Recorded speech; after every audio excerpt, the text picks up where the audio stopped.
Hotep! Welcome to the Mind of Ro page. I am Obajaguna, O Guna Salamio. So today I'm going to make a video on, are the Egyptian gods aliens? The last video I made was on why do you keep seeing 1111? So if you like that kind of stuff, go ahead and subscribe to my YouTube channel at Mind of Ro. I also have a TikTok, an Instagram, and a Twitter at Mind of Ro, and a Facebook page at The Mind of Ro, where I do readings. So if you would like to get a reading, go ahead and shoot me a comment or a message, and I do readings over video chat, either on Facebook or on Instagram. It's up to you. So let's move on. So this has been a major argument against the people who practice Kemeticism and New Agers. Are the Egyptian gods aliens?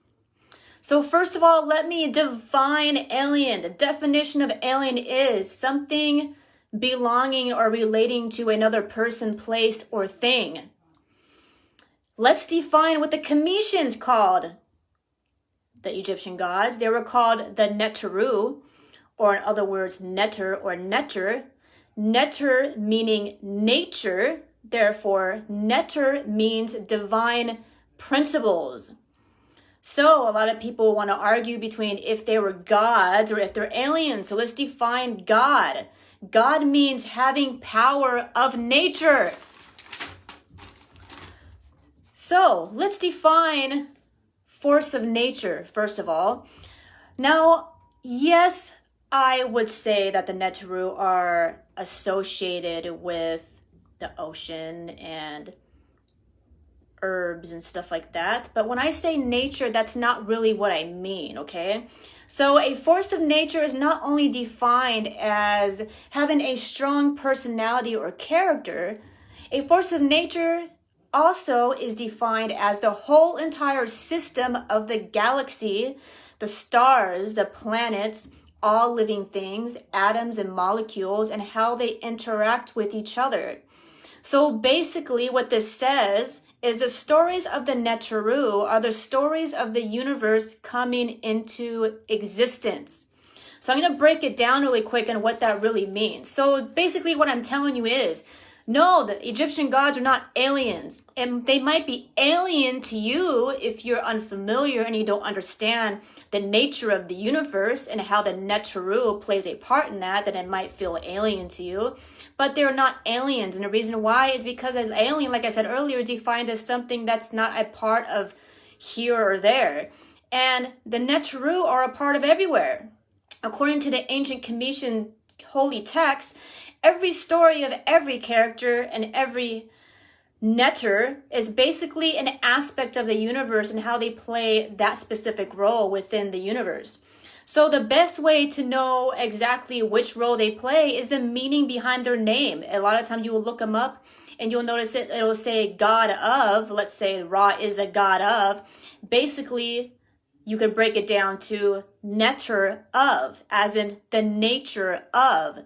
So the meaning of the Neteru names, I'm gonna list off the family tree, okay? It starts out, Noon is one of them, okay? Well, he's not one of the main ones on the family tree, but he's the one I want to bring up. The reason why I want to bring Noon up is because Noon is associated with the primordial waters, primeval waters, or in other words, also the concept of chaos. I'm sure you've heard of this saying that all existence was born out of chaos.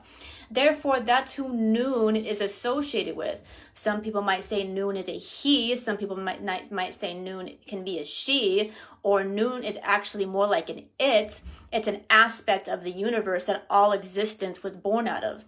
So in the beginning of time, we came into existence out of Noon, which is chaos. Order out of chaos. Amun is the all. I already said Noon. Shu is the neter or the nature of dry air and the force of preservation. Like I said earlier, they are forces of nature. So preservation. And Shu was one of the first children that came into existence with Tefnut, who is the neter or the god of or the nature of moisture, moist air, dew, and rain. So what do we learn when we're in elementary school? When you mix air with water, it creates life. So the stories of Shu and Tefnut being spat out of the primeval waters of Noon is basically the concept of air and water being mixed together, which in the space of time, which creates life, which creates our existence, which is planet, who is Geb, who is the next to be born out of the ancient Egyptian god tree of life. So to see what I'm talking about her, go ahead, you're going to go to your search bar and you're going to look up the Egyptian tree of life, and you're going to see exactly what I'm talking about. You're going to see Shu, you're going to see Tefnut, you're going to see Geb and Nut and Nephthes, and you're going to see Aset and Isis and Anubis. Basically, this is a story of the existence coming in to what we know now as the galaxies and as our universe. So the next one is Geb, who is associated with Earth. He is the physical support of the world, so basically matter. And the next one, you'll see stories of Geb being married to or being in love with Nut, who is sky, who in other words, I guess you could say oxygen on this planet, because what do we need to live and exist on this planet, for anything to thrive and exist? Oxygen. We need land and we need oxygen. The next is Nepthys, who is called the mistress of the house. She is known to be the sister of Aset, and they were known to look exactly alike. So Aset, also known as the famous Isis. I'm sure if you're watching this, then you've heard of Isis. She's one of the most famous Egyptian goddesses that a lot of people wish they were, or wish they were a priestess of, is Isis. Isis is the giver of life. Now, Isis and Nepthys looked exactly the same. But Nepthys represented the opposite of what Aset represented. Aset represented life. Nepthys represented death. And there are mirror images of each other. What this tells you is the concept of yin, yang, light, dark, masculine, feminine. That is what the whole entire universe is made out of. Basically, what this says is the concept of life is death. The concept of death is life. The concept of what is the opposite of healing? It is sickness. The opposite of sickness is healing. This is why they look exactly alike, because in the mirror image of it within the universe, they are the same energy that manifests within the universe. You're either going to be healing from ailments, or you're going to be closer to death due to ailments that aren't serving you, for example. So the next one you're going to notice on the tree of life is Osar, who is also known as Osiris, which a lot of people call the god of the underworld. So Osar is the nature of not only death, but resurrection. He's basically the concept of life after death, the cycle of the Nile floods. So basically they associated him with the cycle of the floods in Egypt because it relied on the agricultural fertility of the land. Does this mean that Osiris actually represented the actual literal flood of the Nile Valley or the Nile River? No, that's not what it means. This is where we get the saying, as above, so below, as within, so without, as our soul, so the universe. So when you read about the Neteru, you're going to notice that a lot of them are going to not only be associated with the universe, they're also going to be associated with energies within us, and also aspects of agriculture, rivers, land, flowers, examples, stuff like that, animals that lives within on this planet. Doesn't mean that Geb, if you look at pictures of Geb, he has a goose on his head. Doesn't mean that Geb is literally a goose. No, it doesn't mean that he's literally a goose. It doesn't mean that he's a goose in the universe speaking to you. It basically means a goose energy. The goose represents him as in the concept of growth and farming and anything that has to do with being buried into the ground, because a goose egg would represent a concept of life being birthed out of an egg. And that's why you would see Geb having a goose on his head. The reason why a lot of people get confused about the stories of not only ancient Kemet, but also all ancient philosophy, whether it comes from whether you want to talk about the Anunnaki, or you want to talk about the Orishas, or you want to talk about any of these pantheons that speak about forces of nature and how they live within us and how they live outside of us and how they govern aspects of the universe and energies that govern our life. They're basically, all of them are telling you stories of how everything came into existence and how they not only live outside of us, but they also live within us. And their energies govern our life path.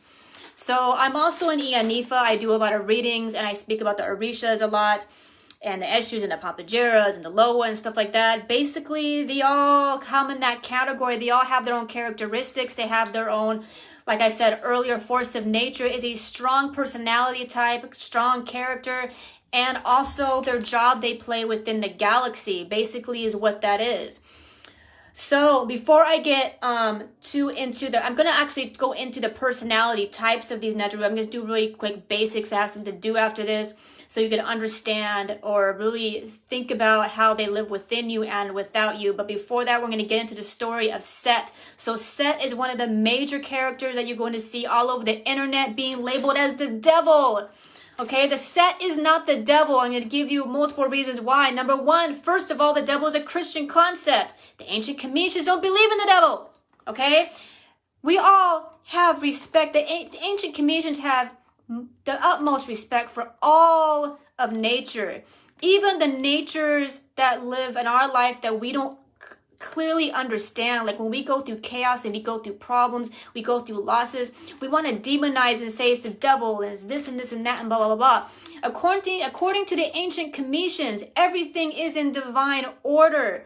Therefore, all deities, all gods, even whatever you want to call it, demons, are all part of this universe, and they're all part of the divine whole, and they all exist for the great scheme of things, of existence. And if they didn't exist, then we wouldn't exist, and we need to have respect for that. So Set is not the devil.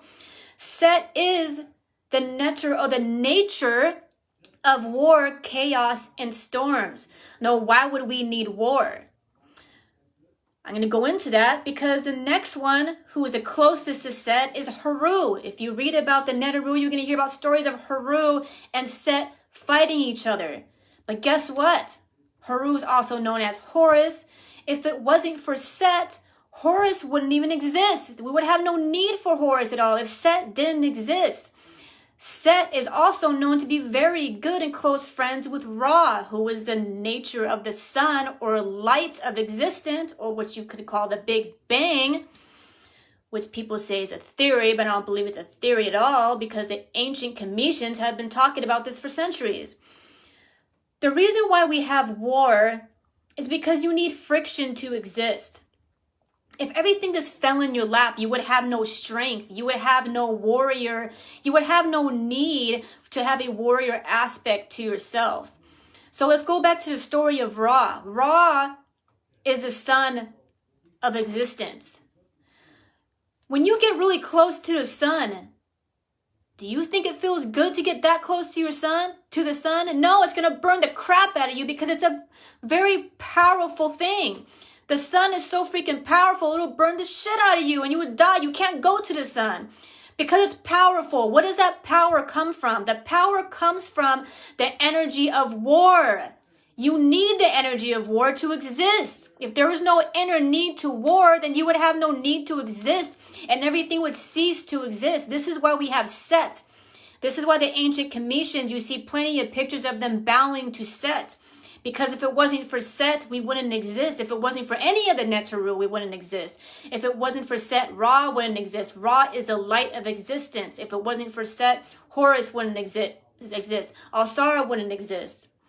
All of these aspects, all the multiple dimensions that we have in this universe wouldn't exist if it wasn't for Set. The next one, which is very popular, a lot of people see him all the time in movies, is Anpu, Anubis. He is seen with the dog head or the jackal head. He's a jackal-headed netter. He is the nature of mummification and the afterlife. And he works very close with the netter Ma'at, who weighs your heart with the feather of Ma'at. Basically, it says you're not going to be able to ascend. So once you live this life and you're done with this life and you go to the other side, Anpu is that force of nature that weighs your heart with the feather, and he works very close with Ma'at. To see pictures of them together and on the Egyptian walls. Because if your heart is heavy, you're not going to be able to ascend. You're not going to be able to become an Asar-like being or an Obatala-like being. It's basically what that is. So why were people mummified? So a lot of people are watching this, or a lot of people have read about the ancient Egyptians, and they're wondering, well, why were people mummified in the first place? So understanding why people were mummified in the first place will give you another idea of Anubis or Anpu's role in the universe. People were mummified because, according to the ancient Commissions, there was 3 aspects of our soul in the human form. Okay, there's the Ka, which is the soul in this living realm. I guess you could basically say it's like your personality or your higher sense of self in this reality. And there's the Ak, what is the soul, which is the soul in the land of the dead, or in other words, the underworld. A lot of people confuse the underworld with being hell. The underworld is not hell. Again, that's a Christian concept, because the ancient Commissions didn't believe in the concept of hell. The underworld and a lot of ancient practices is actually the land of the ancestors. All African traditional religions not worship the ancestors, but serve them, as in recognize them and realize that if it wasn't for them, we wouldn't exist, because they all lived through us. So basically, the underworld is the land of the ancestors. It's the land of the dead, as in all those humans who once were here alive and they passed away to the other side. That's basically where they dwell and where they're hanging out, they're partying over there. Okay, so the Ba is the soul that can travel. It's basically your astral body. It's basically the higher self of yours that can be in any place at any time, whenever you want, and you have complete control over it. So what happens is when you're not mummified, or when you don't have an official funeral, these aspects of yourself can be scattered. It's called the scattering of the souls. So the reason why they mummified them, I'm not going to get too into it. I'm just going to give you some basics. The reason why there's so much more meaning to it. Okay, they put a lot more into it. They did so many prayers. They wrote all kinds of symbols. The Metter Netter was written all over for people who passed away. The Metter Netter is basically the hieroglyphics. So there's so much more. I'm just going to give you the basics right now. I'm not going to get too deep into it because we will be here all day long. And honestly, I need to study more into it because this takes years and years and years to understand this stuff. But we're basically mummified and basically have funerary rites, so our souls aren't scattered when we die. This is why we pay homage to our ancestors, to help uplift those souls who did not get their proper funerary rites. Because sometimes when people die, they didn't even realize that they died. And when a soul doesn't realize it died, that's when you get haunted houses, haunted businesses, and souls that just aren't going away, because a lot of them don't even realize that they're dead yet, because number one, they're disturbed, and number two, they weren't given the proper funerary rites.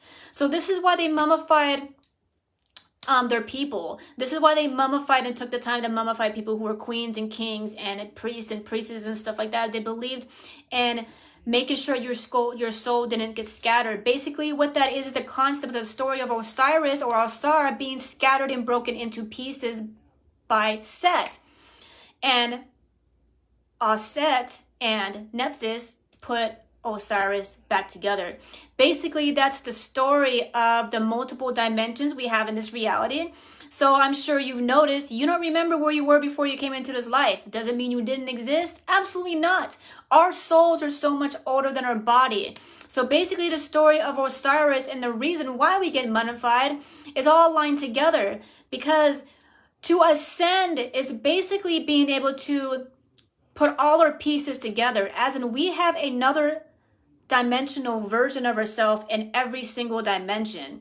There's a version of you in the past. There's a version of you in the future. When you come into a fork in the road in your life, you have a version of yourself that went that way. And then you have another version of yourself that went another way. And these are all multiple dimensions and multiple possibilities and endless dimensional versions of you, and you don't remember it. So that's the story of Osiris being cut up into pieces, is we don't remember everything that's happening. We can't see everything. Sometimes we might go to sleep and get a dream of our other realities. Sometimes we might get intuitive times where we see something about to happen in the future and stuff like that. And that's basically pieces of Osiris being mended back together when we're able to remember those times. Not only remember the past, but also remember the future, because time isn't linear. We only live in linear time in this dimension because it's a tiny little piece of Osiris.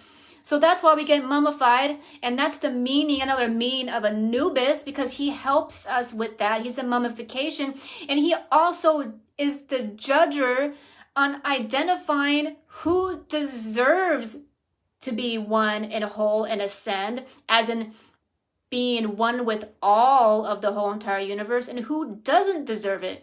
We hold that energy in our heart. We hold it in us. So is it really him or Ma'at judging? No, it's really them watching us judge ourselves, is basically what that is. So not only do these forces of nature live within the universe, they also live within us. So I'm going to give you some basics really quick on the energies that live within us. So there's a lot of stuff all over the internet saying, oh, the Neteru or the Egyptian gods are just aspects of us. I'm not going to try to be rude, but I'm going to be honest with you. First of all, people who are saying that are not doing their homework on the story of the Neteru and reading the stories of it, okay? So saying that the Egyptian gods or the Neteru are only aspects of your personality is basically telling them that they wouldn't exist if you didn't exist. So basically that's saying that you as a human think you're bigger and better than the Neteru. And according to the ancient Commissions, they've been making it pretty clear that they're a lot bigger than we are, okay? So, that being said, they are living within us, but they also live without us. As in, if humans never existed, they would still be out in the universe existing anyways. They may not exist in the way we perceive them to exist, but they exist in the universe anyway, because they are karma, they are dharma, they are the light of existence, they are the darkness of existence, they are the feminine energy, they are the masculine energy, they are the planets, they are the grass, they are the water, they are the air, they are everything that you know and everything that you don't know. They exist everywhere, whether or not if you want to be aware of it or believe in it. So we're going to go that concept of people saying, well, they don't exist if I don't believe they exist. That's also the story of thinking the universe revolves around you. Of course they're going to exist if you don't believe in they exist. How do you know that? Because what's that saying? You do bad things happen to you. You do good things happen to you.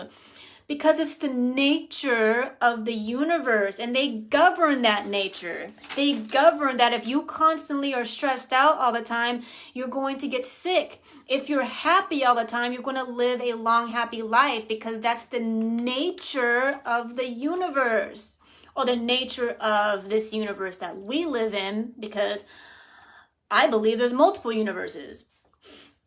So, hold on, I got some notes right here. So here are some basics on the Neteru living within you, okay?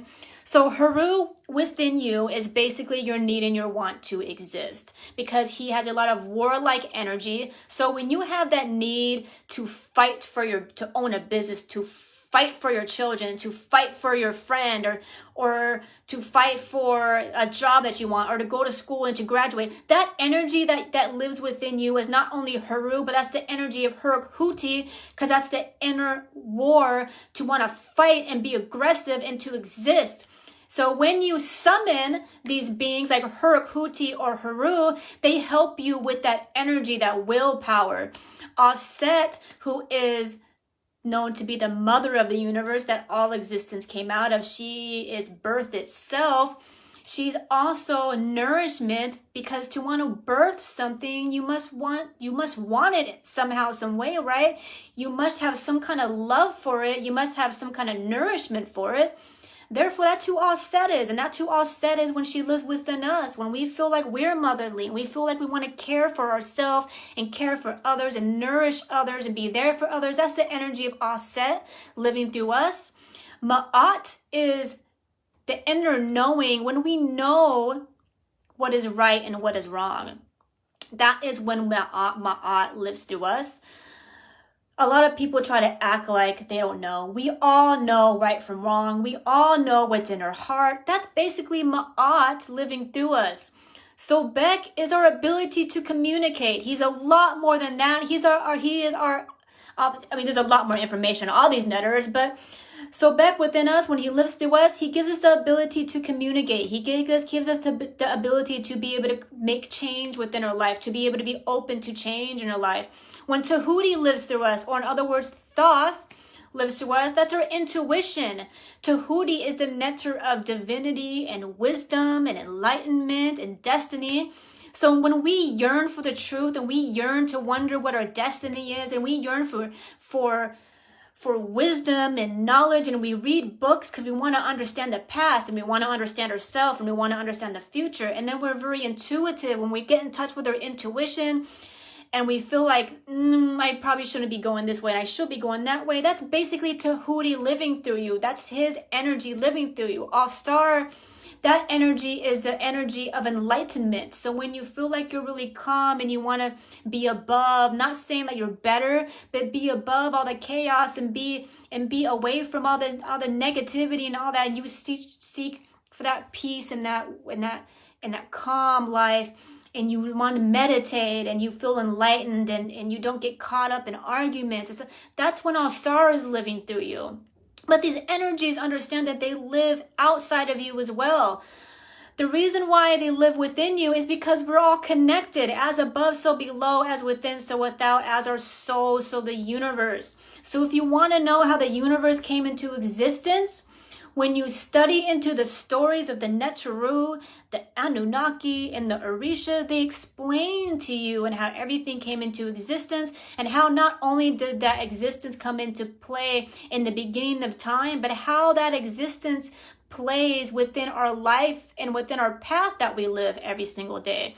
And it takes, people has been doing this for centuries. Philosophers, all these teachers, and all these priests and priestesses, and people have been studying this for centuries. It takes a very long time. You're never going to know everything, but if you really want to understand your role you play in the great scheme of things and how the universe came into play, reading about the Neteru will explain it. As long as you don't take it literal, you start taking things literal and you try to humanize something much bigger than you, then you're going to get lost and a little confused. And the reason why a lot of people who are very religious minded or very one-sided is because they want to humanize deities. They want to humanize everything because they can't see past themselves. So I hope you're watching this and you have an open mind to be able to tell yourself it's okay to understand something, and know that you can not only look at Heteru as a beautiful goddess, but you can also look at her as a force of nature that lives within the universe. And what role does she play in that universe? What role does she play away from human nature?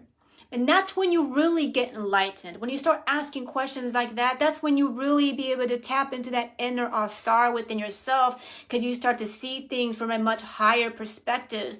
And this is why the ancient Cometians were so enlightened and they were so smart, and why everything they had was so advanced, because they seen things from a higher perspective. They understood things that were much bigger than their self. When we understand that things are much bigger than human nature, then we could really put our ego to the side and realize everything doesn't revolve around us. Everything doesn't revolve around who we are. Everything isn't a human. These deities, they're not human. They don't think like us. They're not us. When they live through us, yes, they could have some character flaws, and the reason why they do is because everything is yin and yang, light and dark. For every positive there is a negative, for every negative there is a positive. And that's where we get our personalities from, because we have these natures in the universe with their characteristics, and they live within us. Everything is humongous and tiny at the same time. So all African traditional religions are occult based, is basically what it is. All of them are. And the ancient Cometians were as well. A lot of this Western philosophy tries to make it seem like, well, they were just only scientists or something like that, you know, or they were just spiritual, and they get caught up in this whole new age spiritualism that we have these days. They're much more than that. They're occultists.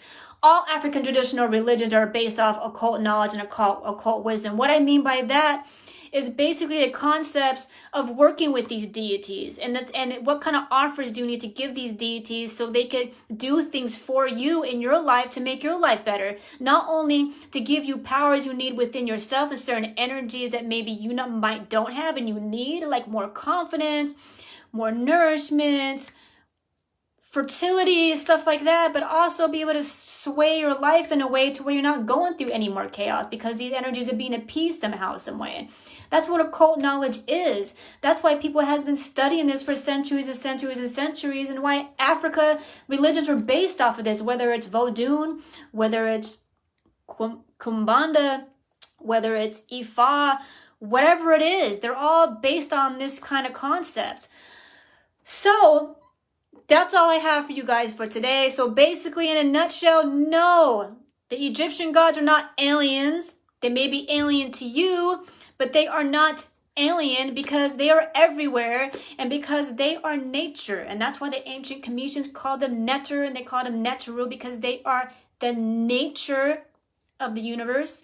And remember, when I say nature, I'm not technically talking about just the wind. I'm talking about the nature of everything, the galaxies, the stars, karma, dharma, stuff like that. It takes a very long time to understand all this from a higher perspective. It takes years and years and years of studying into it. So there's no better than today to get started, guys. I hope you guys liked my video. The next video I'm going to make is going to be called I'm Offended. And the reason why I'm going to make it is because there's been a new gaslighting technique that people like to use called I'm Offended to shut truth up. So I'm going to make a video on that because I think that needs to be revealed. And I'm offended by that. So go ahead and subscribe to my YouTube channel at Mind of Ro. And don't forget to hit that notification bell so you can be notified whenever I have more wisdom and enlightenment to share with you. Ankh Uchaseneb. Peace.